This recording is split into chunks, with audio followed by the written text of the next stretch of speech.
아름다운 계절 5월입니다. 예, 하나님이 지으신 것이 너무 아름답고요.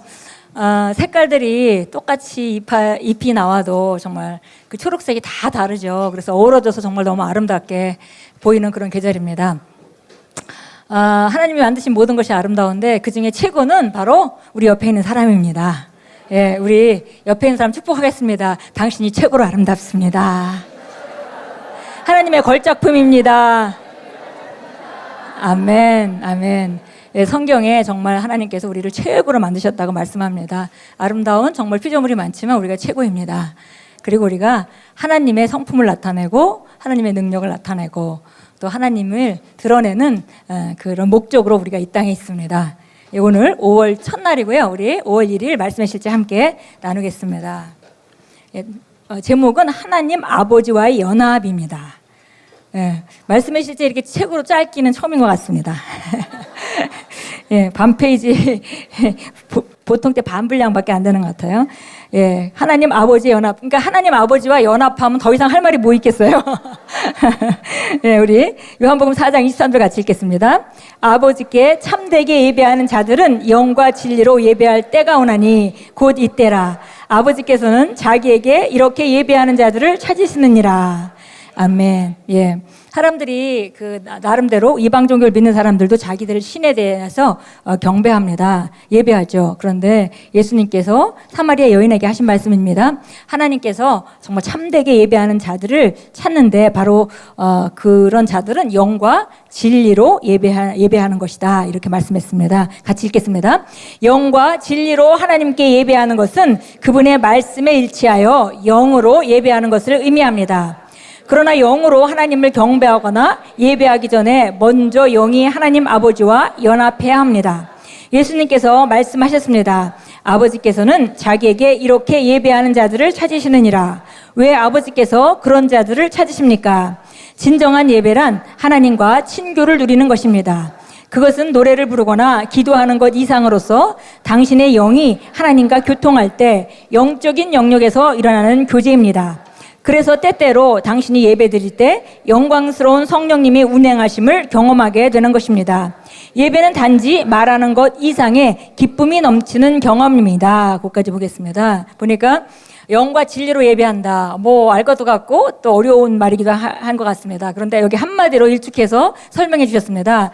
영과 진리로 예배한다는 것은 그분의 말씀에 일치해서, 진리가 바로 그분의 말씀이니까요. 그래서 그분의 말씀에 일치해서 영으로 예배하는 것을 말한다. 그래서 영으로 예배하려면 바로 거듭나야 되죠. 거듭나서 하나님과 연합을 해야 합니다. 그래서 거듭난 사람들만이 진정한 예배를 드릴 수 있는 것이고요. 거듭난 사람들이 말씀에 일치하여 예배 드릴 때 그것은 진정한 예배고 그것이 바로 신령과 진정으로 예배하는 것입니다. 예, 진정한 예배라는 것은 하나님과 친교를 누리는 것이다 그랬어요. 그래서 우리가 예배 그러면 하나님께 우리가 와서 뭔가 우리가 말하고 구하고 또 하나님을 높이고 이런 것을 예배라고 생각하기 쉬운데 여기 예배라는 것은 바로 친교다 그랬습니다. 친교의 특징은 쌍방통행입니다. 예, 그래서 우리가 주님께 찬양을 드리고 주님은 우리에게 평강을 주시고 또 우리가 하나님의 말씀을 선포하면서 우리가 잘못된 생각을 물러서서 우리 안에 주님이 더 차지하는 부분이 많게 하고 이런 일들이 예배 가운데 일어나야 이것이 참된 예배가 되는 거죠. 그래서 보니까 당신의 영이 하나님과 교통할 때 영적인 영역에서 일어나는 교제다 그랬습니다. 그래서 우리가 말씀을 따라 거듭난 영으로 주님께 예배할 때 이것은 쌍방통행으로 주고받고 그리고 이렇게 되는 것이 바로 참된 예배입니다. 계속 읽겠습니다. 하나님께서는 당신의 영으로 그분을 섬기며 살기를 원하십니다. 머리나 생각으로는 하나님께 예배드릴 수 없습니다. 감각으로도 마찬가지입니다. 로마서 1장 9절에서 바울이 선포합니다. 내가 그의 아들의 복음 안에서 나의 영으로 섬기는 하나님께서 나의 증인이시니 당신은 영으로 하나님을 섬깁니다.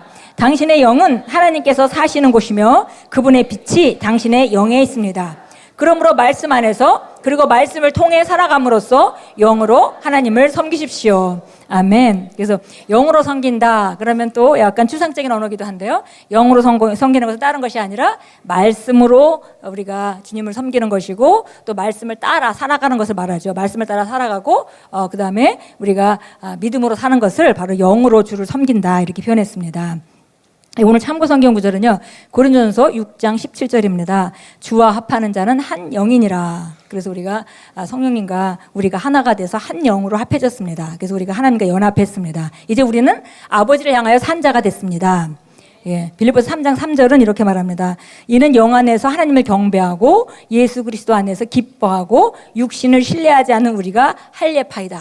예, 그래서 그 유대인들 중에서 거듭나는 것도 좋지만 거기다가 할례를 더하면 더 온전하다, 이런 이제 얘기가 있을 때 이제 그 사도 바울이 빌립보에 보내는 편지에서 하는 말씀이죠.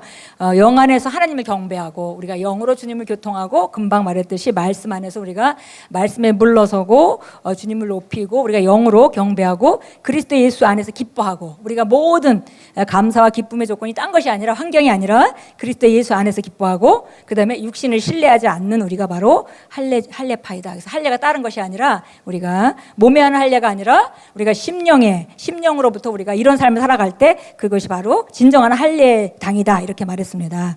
고린도서 12장 13절은 유대인이나 이방인이나 종이나 자유인이나 한 성령에 의하여 우리 모두가 한 몸 안으로 침례를 받았으며 모두가 한 성령을 마시게 되었느니라. 예, 그래서 그리스도의 몸을 우리가 그릴 때 예수님께서 그분의 머리가 되시고 그 다음에 그 몸이 우리 전 세계 교회로 이루어져 있습니다. 오늘 누군가 거듭났다면 그가 하나님의 몸 안으로 침례를 받는 것이고 그 몸 안으로 들어오는 것이죠. 그래서 그것이 자유인이나 종이나 그 유대인이나 이방인이나 할 것 없이 한 몸 안으로 전부 다 성령으로 침례를 받게 됐고, 그다음에 한 성령을 마시게 됐다고 말씀합니다. 우리는 하나님 아버지와 연합되었습니다. 예, 우리 한번 고백합니다. 나는 아버지와 하나입니다. 아버지는 나를 통해서 말씀하시고 날 통해서 사십니다. 날 통해서 이 땅에 나타내십니다. 아멘, 아멘. 우리 기도하겠습니다. 사랑하는 아버지, 제 삶에 임한 아버지의 임재와 당신의 영광이 결코 떼어지지 않는 하나됨으로 인해 저는 영광스러운 교제와 영광에서 영광으로 변모되는 것을 누리며 경험합니다. 저는 힘, 용기, 신성한 생명력으로 충만합니다. 예수 이름으로 기도합니다. 아멘. 아멘. 우리가 이 시간에 일어나서 함께 기도하겠습니다. 아버지와 연합되었고요. 우리가 정말 진정한 예배는 쌍방통행이라고 했어요. 그래서 쌍방통행이 내가 말씀하는 것으로 끝나는 것이 아니라 듣는 것도 있어야 되고요. 그 다음에 들리지 않는다 하더라도 말씀을 통해서 우리가 물러서면 쌍방통행이 되는 거죠. 그래서 우리가 이 시간에 정말 참된 예배, 영과 진리의 거듭난 영에 대해서 감사하고, 이 영이 하나님과 언제든지 교통할 수 있음에 대해서 감사하고, 우리가 그 경배의 그 특권을 잘 누리도록 우리가 이 시간에 함께 선포하고 기도합니다.